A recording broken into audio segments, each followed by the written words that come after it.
siapa aja yang dekat sama kita bisa marahin, ya. Kita jadi mudah terbakar gitu, marah gitu ya. Lalu juga kita biasa terburu-buru, tergesa-gesa.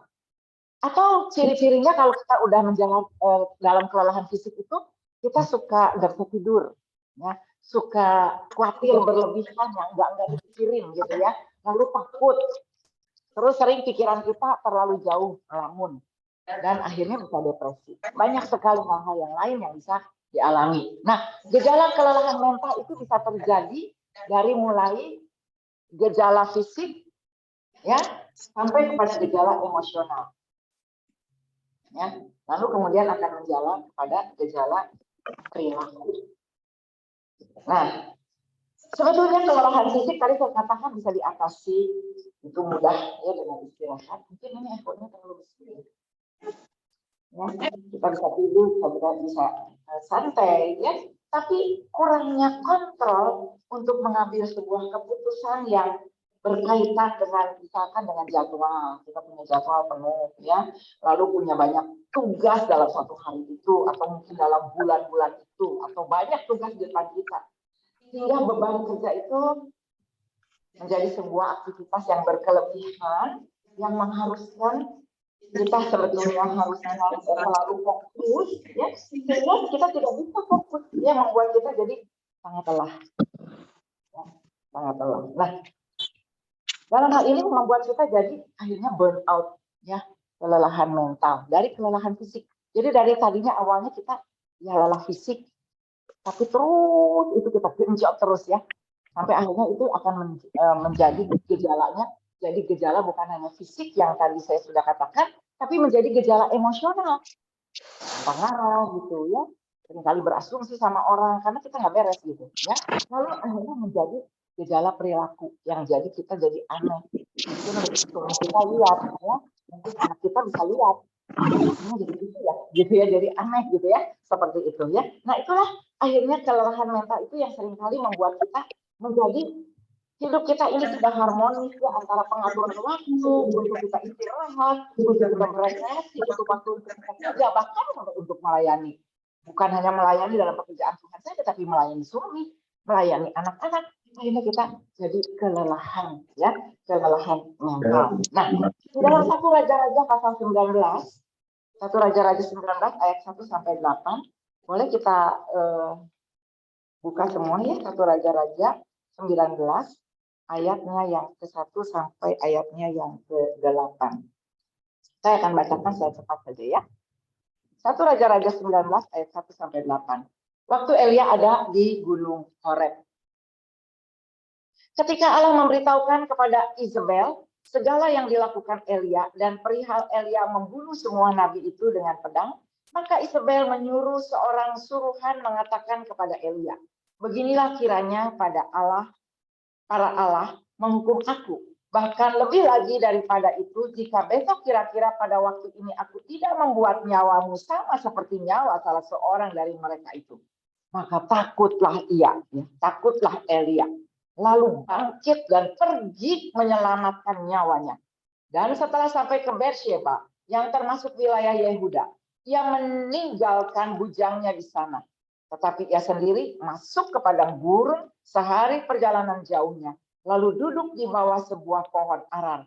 Kemudian dia ingin mati, katanya.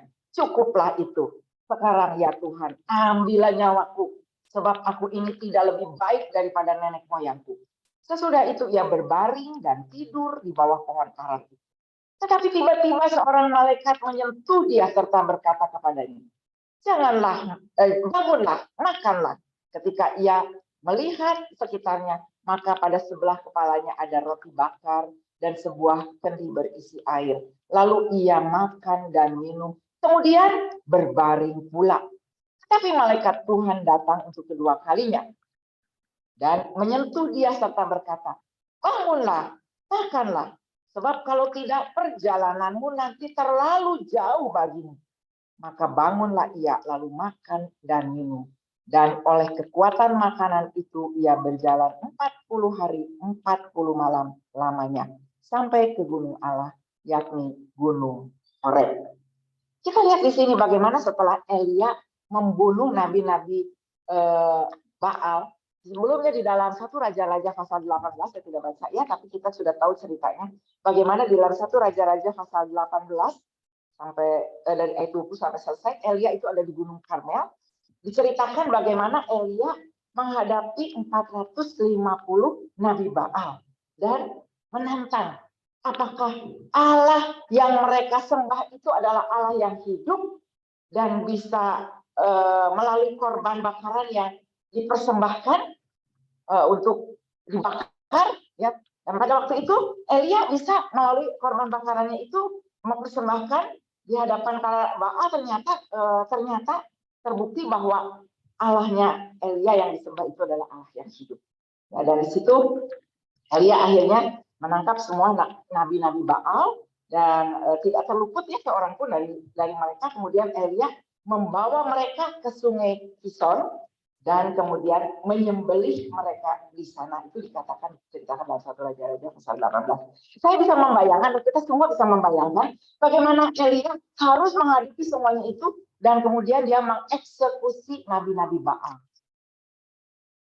Kita bisa bayangkan itu pekerjaan yang luar biasa, itu peperangan luar biasa buat Elia ya, menghadapi semuanya itu. Pasti tegang ya, pasti capek banget secara fisiknya ya. Dan wajar kalau Elia mengalami pada saat itu bukan hanya kelelahan fisik, tapi juga secara mental dia sangat tegang, sangat stres mungkin ya, dan dia mengalami sebuah kelelahan mental. Karena setelah Nabi Elia membunuh semua nabi-nabi Baal dengan pedang, Isabel mengancam akan membunuh Elia. Dan Elia pada waktu itu juga menjadi takut, padahal dia baru menang gitu ya, menghadapi bagaimana nabi Baal yang dia harus hadapi. Tapi pada waktu itu dia mengalami bukan hanya kelelahan fisik yang membuat dia capek, tapi juga secara mental, ya dia juga mengalami ketegangan. Dan pada saat itu dia rasanya ketika dia diancam oleh seorang Isabel, dia menyendiri dan ingin mati. Apa yang dilakukan kalau orang sudah kelelahan mental? Biasanya kalau orang udah capek, ya, stres gitu ya, depresi, ya, apa yang dilakukan? Dia maunya tidur, menyendiri, ya. Ya, mungkin kalau masih mau makan, puji Tuhan, ya. Biasanya ada yang nggak mau makan, ya kan? Ada yang stres, nggak benar-benar tidur aja nggak bisa, dibawa tidur nggak bisa, makan juga nggak mau, gitu ya, seperti ini. Dan apa yang dilakukan Elia? Dia dibangunkan oleh malaikat, suruh makan, disediakan makanan, lalu tidur lagi, berbaring lagi, ya, sampai 2 kali malaikat menyuruh makan. Karena apa? Karena Tuhan tahu, ya melalui malaikatnya dia akan terus berjalan dan dia harus terus melanjutkan pekerjaannya. Dia harus terus menjalani kehidupan. Saya nggak tahu, setiap ibu-ibu di tempat ini pernah nggak sih mengalami apa yang namanya kelelahan mental, ya diawali dengan kelelahan fisik yang diawali dan ada ciri-cirinya dengan gejala fisik yang timbul di dalam kehidupan kita atau di dalam diri kita sampai kita mengalami sebuah gejala emosional. Kita harus hati-hati ya, karena ini akan merubah dan membawa kita kepada gejala perilaku kita. Nggak heran banyak orang aneh ya, karena kelelahan fisiknya tidak diatasi, menjalar kepada kelelahan mental dan kemudian menjadi sebuah perubahan di dalam perilaku. Setiap kita, Tuhan mau supaya kita ini menjadi seorang yang berubahnya menjadi lebih baik, yang bukan menjadi lebih jelek ya. Karena oleh sebab itu kita harus perhatikan di dalam kehidupan kita yang seringkali kita lelahkan, kita seringkali menghadapi pekerjaan yang rutin, menjenuhkan, apalagi bukan hanya rutin, tetapi juga masalah-masalah yang mungkin terus-menerus bertubi-tubi datang, itu akan membuat gejala kita, gejala fisik kita, ya, kita akan lihat, kita perhatikan, akan meningkat kepada gejala emosional, dan itu akan biasanya merubah gejala perilaku kita.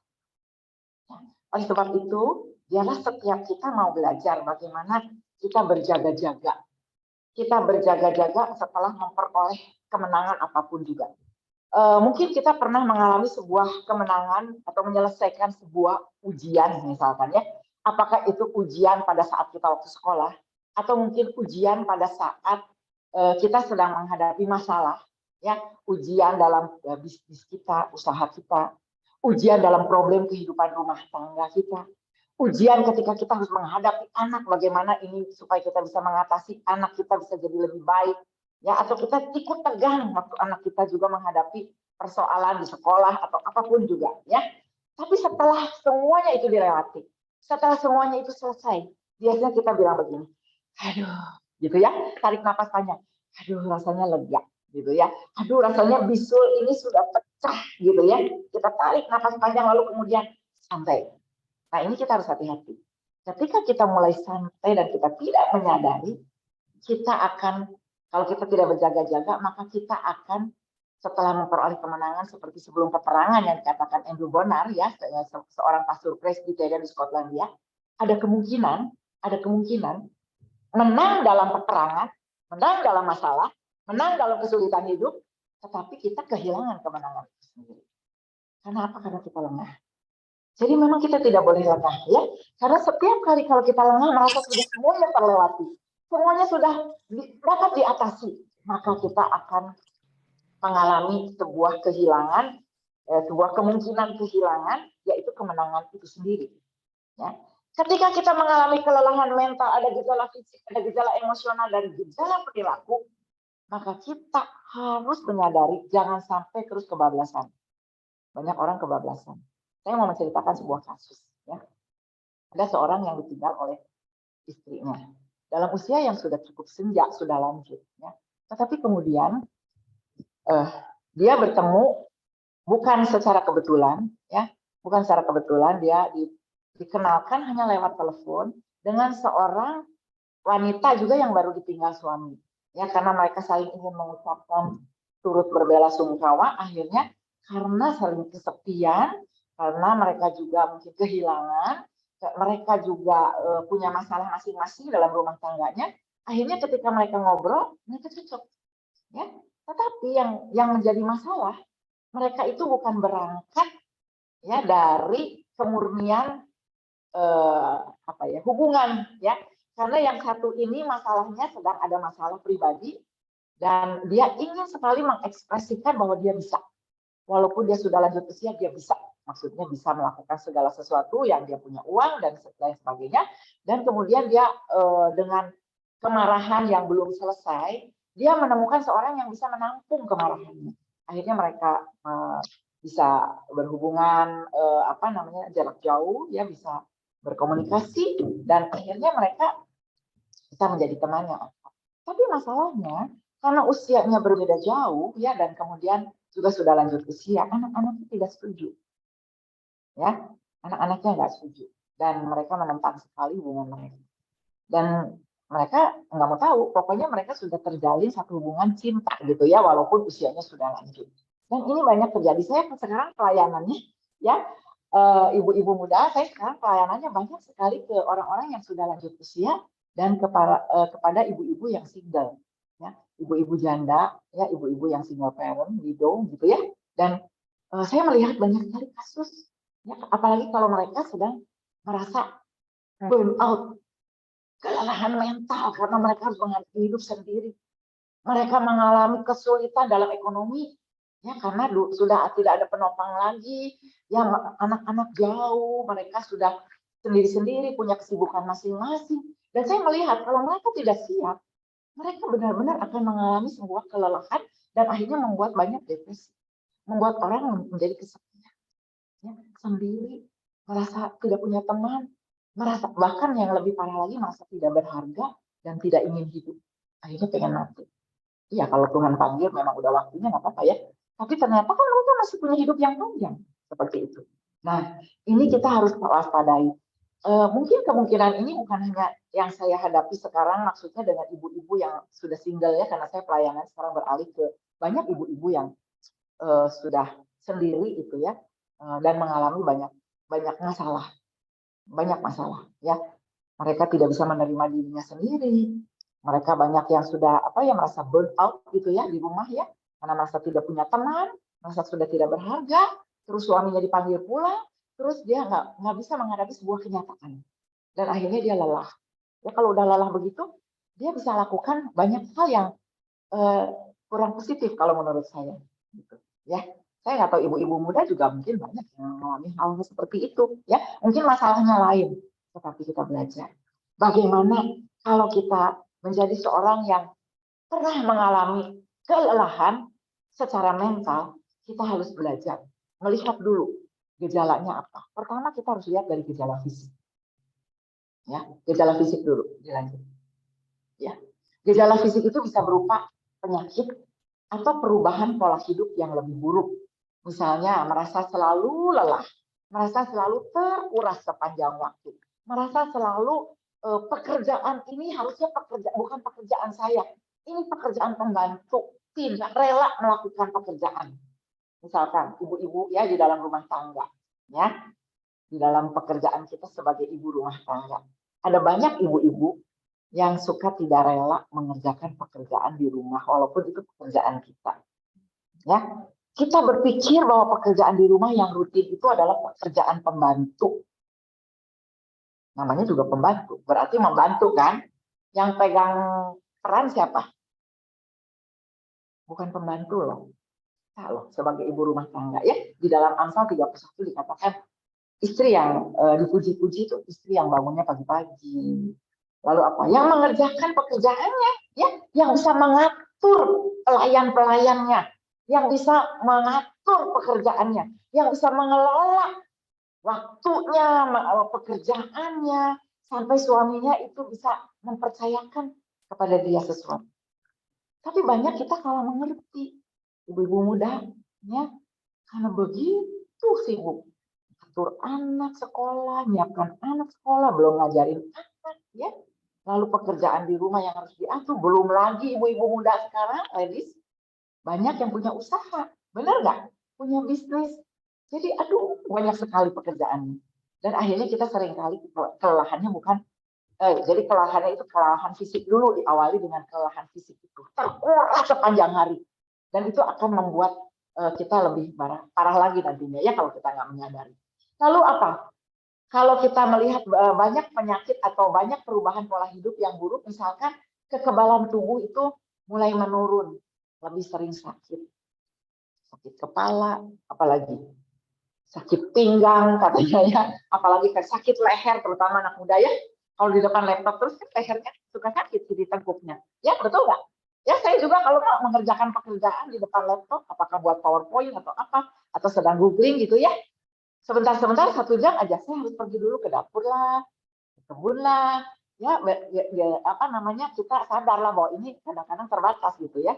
Kita gerak-gerak lah gitu ya, supaya apa? Supaya jangan sampai kaku seperti itu ya. Karena gejala fisik ini akan membawa kepada kita nanti gejala-gejala yang lainnya ya. Sakit kepala, nyeri otot, makanya kita perlu olahraga ya ibu-ibu muda ya. Perlu refreshing supaya gejala fisik ini jangan sampai berlanjut. Lalu ada juga yang karena terlalu sibuk, ada perubahan nafsu makan dan juga kebiasaan tidur. Akhirnya seringkali kita mengabaikan waktu makan, nggak ada waktu, atau lewat waktu kita nggak terasa karena kita kerjanya terlalu keras, ya. Dan kemudian itu merubah juga kebiasaan waktu tidur kita. Waktu tidur yang seharusnya kita benar-benar bisa deep sleep gitu ya, tapi karena banyak sekali yang dipikirkan, banyak sekali pekerjaan yang belum selesai, akhirnya kita seringkali melewatkan waktu itu. Dan itu akan membuat kelelahan fisik. Dan ini gejala fisik ini harus diwaspadai. Jangan karena kita merasa begini ya, ini ladies di sini saya lihat semuanya masih muda-muda kan, muda masih kuat. Jangan sampai kemudaan kita ini kita lupa karena kita juga nanti akan jadi tua. Jadi jangan sampai nanti apa yang kita tabur sekarang nanti akan kita tuai pada masa saat usia udah 50 gitu udah mulai kerasa. Ya. Sekarang kan di sini usianya masih 40-an ya. Ada yang masih muda. Ada yang 20-an ya. Masih 20 ada saya lihat masih muda-muda. Yang 30 ada. Ya kan? Ada yang 40. Saya pengen tahu dulu dong. Yang usia 20 di sini berapa sih? Ada berapa? Masih muda ya. 20 sampai 30. Yang 20 sampai 30? Nggak ada. Yang 30 sampai 40? Ada. Banyak kan usia masih muda. 40 sampai 50? Ada juga ya. Tapi masih tetap muda. 50 sampai 60 nggak ada ya di sini. Oh, ada. Puji Tuhan ya. Tapi kalau kita perhatikan ya, muda-muda kita ini ya seringkali kita pakai karena kita masih merasa kuat. Ya, kadang-kadang kita nggak rasa. Padahal kalau kita mau investasi kesehatan itu bukan nanti, tapi sekarang. Ya, jangan nanti. Ya, kalau saya udah tua baru saya rawat muka. Kalau udah tua saya baru ngurusin badan. Ntar kalau udah tua saya baru makan vitamin. Entahlah kalau sudah tua, udah kecapean baru saya perhatikan. Sekarang aku kerja terus gitu. Nah, kita belajar ya, ibu-ibu untuk bisa memperhatikan juga fisik kita, ya supaya kita jangan sampai menuai kelelahan yang lebih lanjut, ya. Nah itu gejala fisik. Lalu apa lagi selain gejala fisik? Oh ya, Elia itu awalnya mengalami gejala fisik, ya. Dia itu lelah permulaannya, ya. Mungkin sebagai wanita kita juga pernah mengalami gejala fisik dan kelelahan mental itu misalkan, ya itu tadi yang saya katakan ya, ketika kita melakukan pekerjaan-pekerjaan rumah yang harusnya kita lakukan tapi kita tidak rela, akhirnya fisik kita lelah, kita genjot ya, akhirnya itu akan menjalar pada gejala yang selanjutnya yaitu gejala emosional. Gejala emosional. Ya, perubahan emosi dan reaksi tubuh. Kondisi ini biasanya juga diiringi dengan tindakan spontan sesuai perasaannya saat itu. Misalkan ada perasaan gagal, ya, ada keraguan-raguan, tidak percaya diri, ada keraguan-raguan dengan diri kita sendiri, merasa selalu sendiri, ya, merasa selalu sendiri. Padahal di tengah-tengah keramaian kita bisa merasa selalu sendiri, ya. Terus pandangan semakin negatif. Kita seringkali berasumsi ini mulai gejala emosional, ya. Seringkali punya pandangan semakin negatif, lebih cepat marah, suka merasa putus asa, kayaknya enggak ada gitu ya, seperti itu. Nah sebenarnya dalam salah satu keunikan wanita itu memang perasaannya ya, wanita itu sering disebut makhluk emosi atau makhluk yang punya perasaan yang halus, ya. Tapi kita harus perhatikan bagaimana kalau kita sudah masuk ke satu gejala bukan hanya fisik, tapi emosional. Kita harus perhatikan. Nih, ya, isi emosi wanita itu merupakan hal yang sangat penting untuk bisa Tafa sama Corleo makanannya ya, untuk bisa diubahkan, untuk bisa dipulihkan supaya kita belajar. Ya. Nah, ini luar biasa. Memang wanita itu seperti itu, ya. Kita harus belajar. Nanti ada tuh campnya tuh, nanti Ibu Hana bisa ini ya, campnya untuk belajar kita jadi perempuan yang bisa berubah gitu menjadi wanita yang bijak ya seperti itu. Kenapa? Karena seringkali kita tidak menyadari bahwa dalam kelelahan fisik akan menjalar kepada kelelahan mental dan akan mengakibatkan kita punya gejala perilaku yang aneh gitu ya, yang berubah ya, yang bisa membuat kita bisa menjadi burnout ya. Saya punya teman seorang yang baru ditinggal suaminya ya. Tapi dia nggak bisa menerima kenyataan. Ya. Dia masih sangat bergantung dengan suaminya dan sangat benar-benar mengalami sebuah shock berat dan setiap kali dia nggak berani tidur sendiri.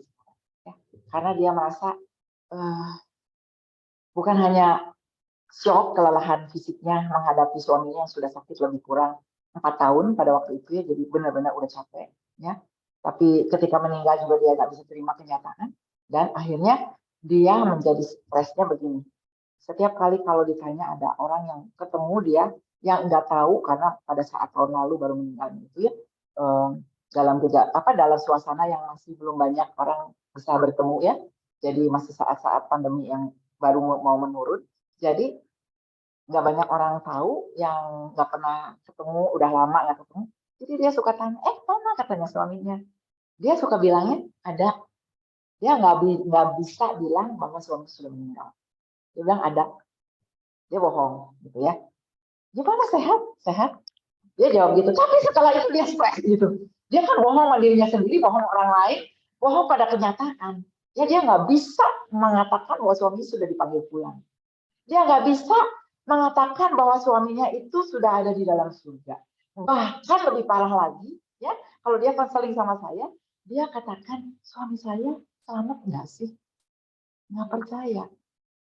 Ya, nggak percaya bahwa suaminya itu sudah dipanggil pulang di dalam waktunya Tuhan dan suaminya sudah percaya sama Tuhan. Jadi dia ragu. Jadi dia membuat dia itu stres pikiran itu. Jadi apa? Dia merasa punya satu pandangan yang sangat negatif. Ya, nggak bisa menerima kenyataan. Ini udah mulai gejala emosi. Nah, kita harus hati-hati. Karena kalau udah gejala emosinya terus dilanjutkan, ini akan menjadi sebuah gejala emosional. Gejala apa? Perilaku, ya. Ya, kita belajar, ya. Bagaimana juga pada saat Elia juga menghadapi itu, kan Elia juga menghadapi seperti itu. Gejalanya permulaan capek, lelah, terus diancam sama Isabel. Jadi mulai berubah gejala fisiknya itu menjadi gejala emosional. Dan kemudian menjadi gejala perilaku. Dia menyembunyikan diri kan di dalam gua, nggak mau keluar. Ya, sampai malaikat Tuhan datang berkali-kali. Sampai dia diberi tugas, itu ada tugas gitu yang harus dilakukan seperti itu. Ya, saya kira bukan hanya Elia. Tuhan Yesus pun pernah mengalami hal yang sama. Tapi kita mau belajar dari Tuhan Yesus ya. Ketika Tuhan Yesus kelelahan secara fisik, ya kita bisa bayangkan waktu Tuhan Yesus didorong, diludahi, ya. Ketika Tuhan Yesus harus menghadapi orang banyak, ya, yang tadinya mengeluh-elukan dia, kemudian berubah menjadi kata-kata yang salibkan dia, salibkan dia. Kita kebayang nggak? Pada saat itu kalau kita yang tadinya mula-mula dipuji-puji, wah kita eksis di mana-mana, ya. Tapi kemudian satu saat kita melakukan sesuatu, mungkin ya terus orang tidak setuju, akhirnya kita dijatuhkan, seperti yang dialami oleh Tuhan Yesus. Bukan hanya fisik loh, emosi juga secara emosi terkuras ya. Bagaimana kita melihat Tuhan Yesus dalam kelelahan mentalnya ketika diolok-olok, ketika diludahi, bahkan dikhianati, ya, sampai Tuhan Yesus bergumul di taman Getsemani. Itu udah kelelahan mental, ya. Dia benar-benar udah ngalami. Aduh, kalau boleh, cawan ini lalu daripadaku. Tuhan Yesus mengatakan, kalau boleh Bapak, cawan ini lalu lewat daripadaku. Ya, cawan kepahitan ini lewat daripadaku. Tuhan Yesus tidak berhenti sampai di situ. Dia mengatakan, tapi kehendakmu lah yang jadi. Itu sebuah kemenangan. Bagaimana Tuhan Yesus juga pernah mengalami sebuah kelelahan. Sampai di kayu salib ketika dia terluka antara langit dan bumi. Ketika Tuhan Yesus terluka, dia mengatakan, Eloi, Eloi, lama sabachthani. Ya Allahku, mengapa engkau meninggalkan aku? Sebagai manusia yang sejati, dia mengalami apa yang namanya kelelahan secara emosional, dan akhirnya dia bisa mengucapkan kata-kata seperti itu. Apalagi kita, pasti satu saat kita kalau mengalami hal yang sama pun, mungkin kita akan menjerit seperti itu. Kenapa ini bisa terjadi? Gitu ya. Mungkin kita akan mengatakan hal-hal yang mungkin seperti gejala emosional tadi. Ya, bisa merasa putus asa, bisa. Ya, bisa menjadi cepat marah, bisa berasumsi, bisa saja mungkin kita ya mempunyai satu pandangan yang semakin negatif, ya mungkin merasa sepi, merasa sendiri, kita bisa mengalami seperti itu. Ya Tuhan Yesus aja ngalamin kok, tapi jangan sampai berhenti di situ, ya kita tidak boleh berhenti di situ. Sebagai manusia kita pasti banyak hal yang kita harus alami, ya. Bagaimana caranya mengatasi kelelahan mental? Kita lihat bagaimana, ya. Tadi gejala perilaku belum ya? Gejala perilaku udah tadi. Oh, lari dari tanggung jawab ya. Gejala perilaku itu lari dari tanggung jawab. Seringkali ya itu tadi yang tadi saya ceritakan ya. Dia nggak mau melihat kenyataan dan dia berbohong ya. Bisa lari dari tanggung jawabnya sebagai seorang istri yang sudah ditinggalkan dan dia bisa mengatakan suaminya masih ada kok, masih hidup gitu ya. Dia nggak mau. Waktu saya tanya kenapa kamu bohong? Daripada nanti dia tanya lagi terus lanjut lagi tanya, nanti saya nangis. Kenapa nggak berani nangis? Kalau memang harus nangis, nangis aja saya bilang. Ya, jadi kita nggak berani kan itu menghadapi realita kehidupan. Ibu-ibu kita harus berani loh ya menghadapi realita kehidupan. Kalau memang mesti nangis, nangis aja nggak apa-apa kok. Ya, emang salah? Enggak ya, nggak apa-apa. Itu sebuah ekspresi seorang wanita ya. Nah, jangan lari dari tanggung jawab. Lalu apa lagi? Gejala perilaku itu bisa cenderung mengisolasi diri dari orang lain. Ada orang yang menarik diri, nggak mau ketemu orang lain. Ya, lalu apa lagi? Mungkin melampiaskan rasa kesalnya pada orang lain. Yang paling kena itu orang yang paling dekat. Kadang-kadang ada banyak ibu-ibu yang melampiaskan itu kepada anak. Saya dulu pernah ngalamin. Ya. Kesel banget gitu. Keselnya sama siapa? Bukan sama suami, bukan sama anak. Keselnya sama orang yang di rumah gitu ya.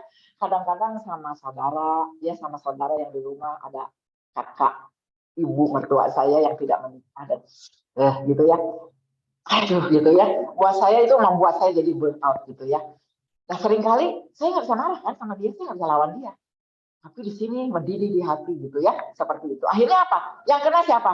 Suami. Yang kena siapa? Anak. Ya, saya kalau nggak bisa ke suami, ke anak gitu ya. Dulu waktu belum bertobat ibu-ibu.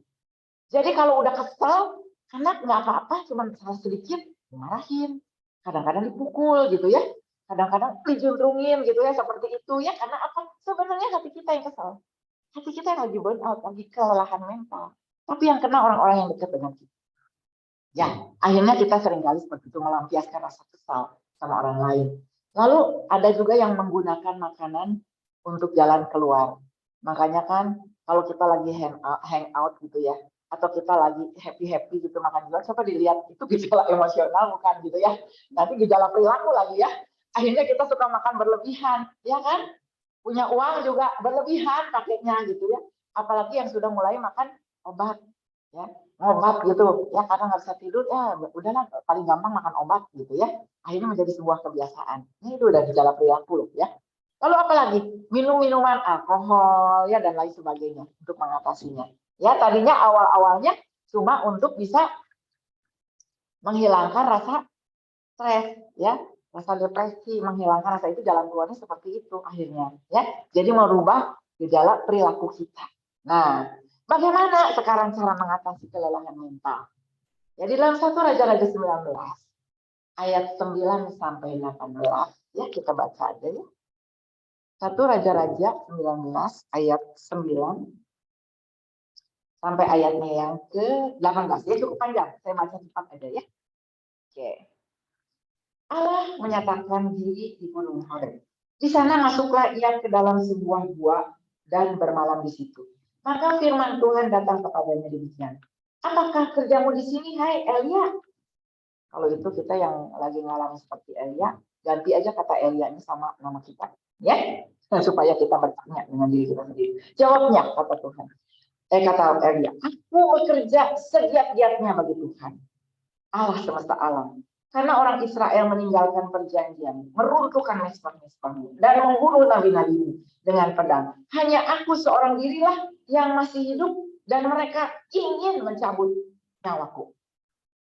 Ini sebuah ungkapan di mana Elia tidak bisa menerima kenyataan. Di mana Elia merasa bahwa hanya dirinya loh yang pada waktu itu bisa melakukan semuanya itu. Tapi kenapa gitu ya, mereka mau mencabut nyawanya. Ya. Lalu firman Tuhan, keluarlah dan berdiri di atas gunung itu di hadapan Tuhan. Maka Tuhan lalu angin besar dan kuat yang membelah gunung dan memecahkan bukit-bukit batu mendahului Tuhan. Tapi tidak ada Tuhan dalam angin itu. Dan sesudah angin itu datanglah gempa. Tetapi tidak ada Tuhan dalam gempa itu. Dan sesudah gempa itu datanglah api. Tetapi tidak ada Tuhan dalam api. Dan sesudah api itu datanglah bunyi angin sepoi-sepoi basah. Segera sesudah Elia mendengarnya, ia menyelubungi mukanya dengan jubahnya. Lalu pergi keluar dan berdiri di gua itu. Maka datanglah suara kepadanya yang kata, apakah kerjamu di sini, hai Elia? Jawabnya, aku bekerja, lagi-lagi katanya seperti itu ya. Aku bekerja segiat-giatnya bagi Tuhan, Allah semesta alam. Karena orang Israel meninggalkan perjanjianmu, meruntuhkan mezbah-mezbahmu, dan membunuh nabi-nabimu dengan pedang. Hanya aku seorang dirilah yang masih hidup. Dan mereka ingin mencabut nyawaku. Ini ungkapan Elia lagi ya. Tapi firman Tuhan datang kepada Elia. Pergilah, kembalilah ke jalanmu melalui padang gurun ke Damsyik.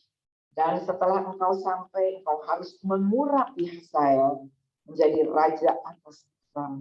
Juga Yehu, cucu Nimsi, teruslah kau urapi menjadi raja atas Israel. Dan Elisa bin Safat dari Abel Mehola harus kau urapi menjadi nabi, menggantikan engkau. Maka siapa yang terluput dari pedang Hazael akan dibunuh oleh Yehu. Dan siapa yang terluput dari pedang Yehu akan dibunuh oleh Elisa. Tetapi aku akan meninggalkan 7.000 orang di Israel, yakni semua orang yang tidak sujud menyembah Baal dan yang mulutnya tidak mencium tiang. Ibu-ibu, ladies semua, kalau pada saat kita lihat bagaimana Elia itu juga komplain, dia tidak bisa menerima kenyataan, ya, dia juga bilang sama Tuhan, ya, bahwa hanya dia itu yang sudah melakukan semuanya itu, tapi ada orang yang mau mencabut nyawanya. Ini sebuah ungkapan bagaimana dia sudah merasa tidak tahu lagi apa yang harus dilakukan. Merupakan sebuah ungkapan kehilangan tujuan di dalam hidupnya. Merasa putus asa ya seperti itu. Ya. Oleh sebab itu, bagaimana cara mengatasi kelelahan mental? Pertama, ketika kita menyadari bahwa gejala fisik sudah berubah menjadi gejala emosional dan berubah menjadi gejala perilaku, ya jangan sampai perilaku dulu. Sudah gejala fisik, kita sudah harus menyadari dan peka. Maka ingat bahwa setiap kita yang dipanggil oleh Tuhan tidak boleh kehilangan fisik dalam hidup kita. Kita punya visi, kalau ada yang belum tahu visinya dalam hidup, tanya sama Tuhan. Cari apa sih yang menjadi tugas saya?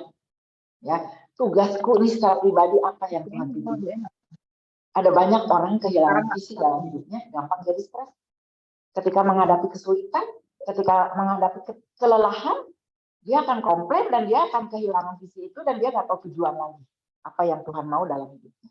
Ya, oleh sebab itu hidup kita ini tidak boleh kehilangan visi. Ya, Elia itu diingatkan loh. Ya, dalam ayat tadi Elia diingatkan kembali untuk visinya bahwa ada yang harus diurapi. Ayo berdiri, bangun katanya. Ya, itu Tuhan memberikan kepada Elia, mengingatkan kepada Elia visi dalam hidupnya. Ibu-ibu saya mau berhenti sedikit ya. Kira-kira 14 bulan. Pasti saya 14 bulan yang lalu suami saya dipanggil pulang. Gitu ya. Nah, puji Tuhannya tuh saya secara tidak menyadari sebetulnya ya. Tuhan siapkan saya. Luar biasa. Ya. Walaupun pada saatnya tetap ya orang namanya kehilangan belahan jiwa itu pasti shock gitu ya. Walaupun udah sakit nih berapa lama, apalagi yang tahunan gitu ya, udah disiapkan sepertinya, tetap waktu meninggal itu pasti shock, nggak bisa terima ya. Saya juga sama mengalami itu, pasti kaget. Nah, gitu kok kayak dia udah pergi ya, hilang ya, gitu seperti itu. Shock pasti ada ya. Lalu kemudian apa? Tapi yang saya rasakan itu bagaimana Tuhan itu menyediakan kekuatan ekstra ya. Walaupun ada rasa guilty, ada rasa apa ya, bukan hanya guilty ya, marah mungkin ya, anger itu ada. Mungkin bentuknya lain kalau kita sudah belajar lebih dekat sama Tuhan tuh ya, untuk angernya, marahnya tuh beda. Cuma komplain sama Tuhan. Kenapa sih Tuhan? Gitu ya, pasti nanyanya begitu tuh ya, seperti itu. Tapi saya merasakan luar biasa. Tuhan itu memberikan sebuah visi kehidupan dan saya tidak boleh kehilangan visi. Ya, jadi pada waktu kami masih bersama-sama dalam pelayanan hidup bersama-sama, itu kami punya motonya live life not just living. Ya, jadi kami tidak mau kehilangan arah dalam hidup ini. Jadi mengarahkan hidup ini benar-benar ya yang Tuhan mau gitu seperti itu. Walaupun belum selesai ya sepertinya sampai sekarang. Oleh sebab itu, bagaimana seseorang atau kita ya tidak boleh tidak punya visi. Walaupun mungkin ibu-ibu muda, ladies di sini punya visi sebagai ibu rumah tangga muda, ya. Oh, saya punya visi ingin nanti maju usahanya. Saya pengen punya visi nanti anaknya sekolah begini. Saya punya visi begini. Boleh, ya. Tapi secara rohani, secara pribadi sebagai anak Tuhan, kita harus tahu Tuhan tempatkan kita di mana, diarahkannya kemana. Kita harus mulai dari sekarang, ya. Walaupun masih muda-muda, ya. Nanti kalau udah tambah usia, tambah mengerti lagi. Tambah setiap kali itu Tuhan tambahkan pengertian kepada kita. Supaya apa? Supaya hidup kita ini benar-benar mengarah kepada satu visi yang Tuhan mau. Karena kalau kita kehilangan visi, kita akan mudah sekali jatuh, mudah sekali kita mengalami satu keputusasaan atau kelelahan di dalam kehidupan kita. Yang saya rasakan ketika Tuhan memanggil pulang suami saya ya, saya melanjutkan visi itu. Dan itu ternyata buat saya menjadi sebuah kekuatan yang luar biasa. Kekuatan ekstra. Kenapa? Lewat perjalanan kehidupan itu nggak mudah. Ya, waduh, biasa berdua, waduh gitu ya. Biasa ini gitu ya. Apa yang dilakukan itu jadi apa ya? Kadang-kadang membuat kita, udahlah, sekarang mau masak juga. Masak buat siapa? Gitu kan? Benar nggak? Coba kalau kita lagi kehilangan sesuatu, gitu ya, seperti itu. Itu tapi kalau kita punya visi itu yang mengarahkan kita lagi, meluruskan kembali kita nggak boleh gini, gitu ya. nggak boleh begini. Jadi nggak boleh kehilangan visi. Jangan sampai kita nggak punya visi. Kehilangan aja nggak bisa. Nggak punya visi apalagi. Ya, jadi tidak boleh. Nah, yang kedua, ya yang kita lihat juga dari Tuhan Yesus. Tuhan Yesus tidak kehilangan visinya sebagai anak Allah, sebagai juru selamat. Itu yang membuat dia juga benar-benar walaupun dia menjerit, mengapa Tuhan meninggalkan aku, dia tetap melakukan bagiannya. Ya. Lalu yang selanjutnya cari Tuhan dan dengar suaranya. Nah, kalau kita cari Tuhan dengan suaranya bukan hanya persekutuan seperti ini saja, tapi bagaimana kita secara pribadi dalam hidup kita punya waktu untuk Tuhan. Setiap pagi sebelum melakukan segala sesuatu, cari Tuhan dulu. Minta pimpinan Tuhan. Ya, buat anak kita, buat suami kita. Ya, kalau pagi-pagi belum bisa punya mesbah keluarga, ya lakukan sendiri. Punya waktu sejenak, ya, untuk bisa cari Tuhan dan dengar suaranya. Mendengar suara Tuhan itu pasti harus baca firman. Dengar suara Tuhan itu sekarang katanya anak muda, buka aja handphone, di situ banyak kata-kata mengingatkan. Oke, ya nggak masalah gitu. Tapi harus punya loh keintiman sama Tuhan. Ya, lalu apalagi banyak sekarang, ya kan? Banyak sekali. Saya sangat merasakan sekali begini ya Ibu. Sekarang itu dengan dunia yang lebih canggih lagi, media sosial ya, gampang sekali kita buka ini, buka itu gitu ya. Itu punya banyak sekali kesempatan untuk kita dengar firman Tuhan ya, dengar hal-hal yang positif, interview untuk memajukan kita supaya kita bisa lebih belajar berpengetahuan, supaya kita juga belajar beriman lebih lagi. Kita bisa banyak sekali buka, ya kan? Kita bersyukur nggak dengan pandemi? Bersyukur nggak? Atau jangan ada yang ngomel? Ada yang ngomel loh ya, di gereja saya ada yang ngomel. Memang pandemi mau porak-porandakan semua pelayanan. Waduh, saya bilang. Kalau saya enggak. Kalau saya melihat justru luar biasa pandemi ini Tuhan izinkan terjadi. Udah sini disguise. Ada sesuatu yang luar biasa. Dulu mana ada kebaktian yang online. Ya, sekarang ada online, ada onsite. Sudah mulai kan? Online ada, onsite ada. Tergantung sekarang. Kalau orang malas ya di online aja. Nggak mau pergi, atau orang-orang yang sudah lanjut usia katanya. Tadi pagi saya ada yang konseling sama saya. Aduh, memang katanya pandemi ini sebenarnya yang membuat saya itu lebih enak diam di rumah. Tapi katanya sekarang anak-anak saya mulai sibuk, mulai onsite. Sibuk bekerja. Yang dari pagi sampai malam baru pulang. Padahal waktu pandemi kemarin saya enak banget. Deket anak, dilihat anak lagi di depan laptop, ada di situ, gitu ya. Terus apalagi? Semuanya online. Saya sih katanya lebih enak pandemi. Tuh, luar biasa kan? Coba ada yang begitu. Ya, yang bilang mendingan pandemi terus. Itu orang tua. Yang males pergi-pergi keluar, nggak mau ke gereja sekarang, lebih baik online. Online juga sebetulnya dia nggak bisa nyalain sendiri. Mesti sama anak, ditekekin gitu. Karena gaptek. Tapi dia bilang, kalau gitu mah mendingan pandemi aja. Lebih enak sekarang anaknya mulai sibuk. Terus dia bilang gini, ujung-ujungnya apa dia bilang? Saya kesepian loh di rumah sekarang. Karena dia juga udah sendiri. Kan saya layaninya kan banyak di sana. Ya. Jadi saya banyak sekali orang yang kesepian, saya lihat gitu ya. Saya kesepian. Terus saya pengen sekali ngajak jemput dia gitu ya. Terus pergi gitu ya. Atau ya menghibur gitu. Ya. Tapi banyak sekali yang dijangkau. Ya seperti itu. Ada yang bilang pandemi untung. Tapi ada yang bilang pandemi itu mengkorak-korakkan semua. Kalau saya lihat semuanya blessing in disguise. Ya semuanya mendatangkan kebaikan buat orang yang mengasihi itu.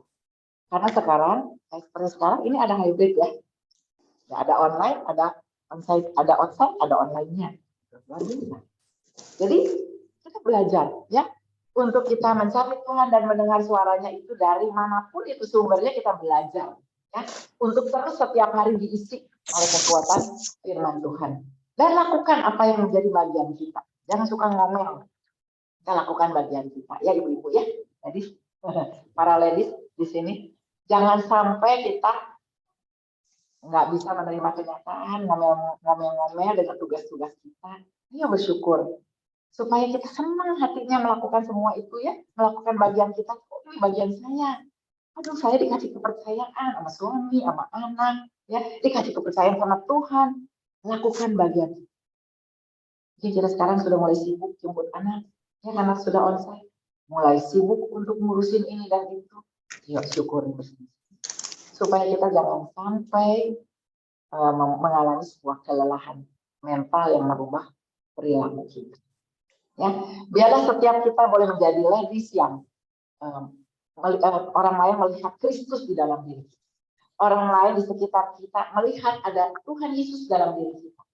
Ya, dan juga terlebih lagi, suami kita bisa dibangun, ya, bisa ditopang, bisa kita menjadi penolong buat dia. Anak kita bisa merasakan nyaman di dalam rumah.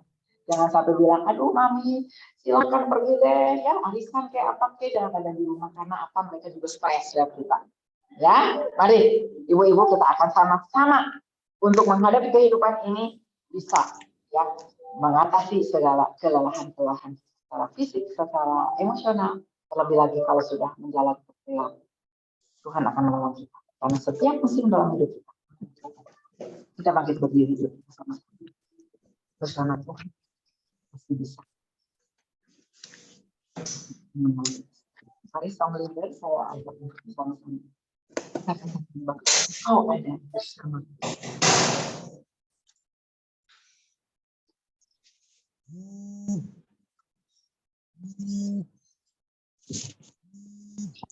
Kita katakan ini dengan sungguh hati, sebuah doa buat kita sekalian. Dalam keadaan situasi apapun, Tuhan ada bersama dengan kita. Haleluya.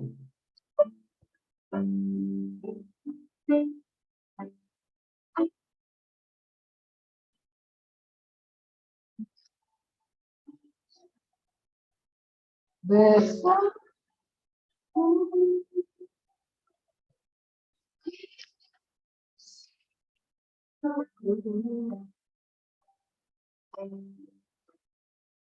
tak pernah tiada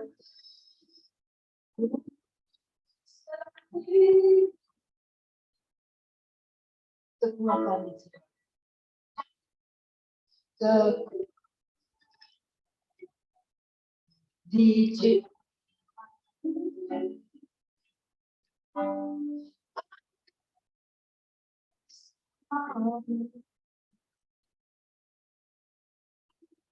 tak pernah.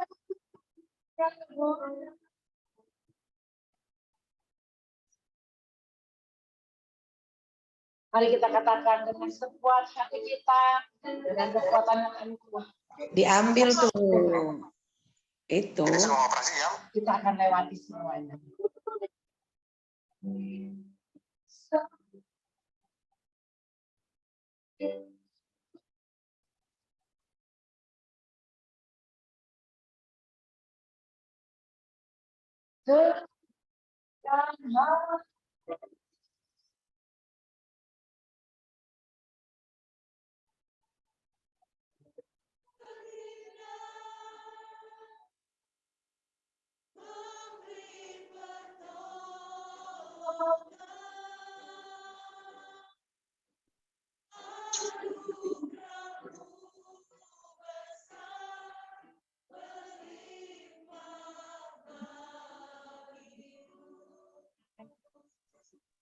Kita sama-sama datang pada Tuhan. Biarkan musik menyanyikan. Tuhan, kami tahu di dalam setiap musim kehidupan kami ada banyak hal yang harus kami hadapi. Kadang-kadang secara fisik kami harus hadapi dengan sebuah tenaga sehingga membuat kami salah.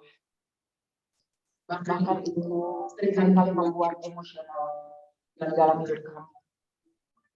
Dan gejala emosional seringkali membawa kepada gejala perilaku. Ampuni kami Tuhan, beri kepekaan kepada setiap kami ibu-ibu yang mungkin pernah mengalami kelelahan di dalam kehidupan ini. Kami seringkali menemui jalan buntu. Kami seringkali sulit untuk menghadapi satu situasi. Kami seringkali tidak tahu apa yang harus kami lakukan. Ampuni kami kalau kami kurang peka, Tuhan. Ampuni kami kalau kami kurang mengandalkan Engkau. Bahkan ampuni kami karena kami seringkali tidak tahu bagaimana solusinya dan jalan keluarnya. Ampuni kami. Tetapi dengan kami belajar mendekatkan diri kepada Tuhan, punya hubungan yang aktif dengan Tuhan, kami belajar mengerti dari firman Tuhan. menjadi sebuah pedoman bagi hidup kami. Kami percaya Tuhan akan menolong kami dan kami melakukan bagian kami. Seperti apa yang harus kami lakukan sesuai dengan kehendak Tuhan. Terima kasih Tuhan. Kami bersyukur punya Allah yang hidup seperti Engkau, yang pernah mengalami hal yang sama seperti kami, yang pernah mengalami kelelahan secara fisik, yang pernah mengalami kelelahan dan mengerti gejala emosional dan bahkan seringkali kami komplain. Tuhan pernah mengalami semuanya itu. Tetapi Engkau adalah jalan. Engkau adalah kebenaran. Dan Engkau hidup. Oleh sebab itu kami mau bersandar. Terima kasih Roh Kudus. Terima kasih Engkau melihat setiap ibu-ibu, para ladies yang ada di tempat ini. Tuhan jamah satu persatu dalam nama Yesus. Tuhan jamah. Tuhan jamah.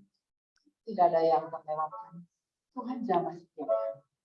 Sehingga kami boleh keluar menjadi ladies yang diberkati, ladies yang menjadi teladan, yang menjadi berkat buat banyak orang di sekeliling kami. Ladies yang bertumbuh di dalam iman, dan kami percaya Tuhan akan pakai setiap kami. Beri kepada setiap kami yang belum mengerti visi dalam hidupnya, Tuhan taruh visi, Tuhan taruh ke arah mana kami harus berjalan, sehingga kami tidak kehilangan arah. Apa yang Tuhan mau secara pribadi bagi kami masing-masing, supaya kami menjalani. Sehingga dalam hidup kami ini, kami benar-benar melangkah mantap bersama dengan Tuhan. Terima kasih Tuhan, kami bersyukur kepada-Mu. Engkau hadir saat ini. Kami percaya, dan Tuhan sudah menjawab setiap kami. Di dalam nama Yesus Kristus, kami sudah mengenal semua. Haleluya. Yang percaya katakan, amin. Amin. Tuhan memberkati, silakan duduk. Saya serahkan kembali.